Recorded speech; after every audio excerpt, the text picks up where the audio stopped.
આજરોજ બાબર લાટી બજારમાં ખાડિયા વિસ્તારમાં ચહુબેન નસાભાઈ પરમારની સોનાની નથળી લઈ ભાગતા ઈસમને પકડી પાડી મેથીપાક ચખાડી ભાબર પોલીસ સ્ટેશનમાં સોંપવામાં આવ્યો।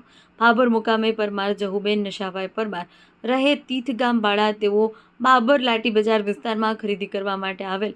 એ દરમિયાન ઠાકોર ભુરાભાઈ વહજી ઠાકોર રહે ચેમ્બુવા વાળા ઈસમ ચહુબેનની અડધા તોલાની સોનાની નથળી નાકે પહેરેલ હોવા અને ખેંચીને દોડતા લોકોએ ભાબર પોલીસ સ્ટેશનમાં સોંપ્યો। આશરે કિંમત 50,000 લઈને ભાગતો હતો ત્યારે ઠાકોર સાદોલજી લગીધરભાઈ દેથડીવાળાની નજર પડતા બૂમાબૂમ કરતા સ્થાનિક લોકો જઈ જતા 112 ટીમ સહિત ભાબર પોલીસ સ્ટેશન વિસ્તારમાં ટાઉનના અધિકારીઓને જાણ કરતા ઘટના સ્થળે પહોંચીને એક ઇસમને અટકાવી જેલ હવાલે ધકેલાયો છે અને ભાબર પોલીસ સ્ટેશનના અધિકારીઓ વધુ તપાસ કરે તો હજુ પણ બીજી ચોરીની કબૂલાત થઈ શકે એવું લોકમુખે ચર્ચાઈ રહ્યું છે।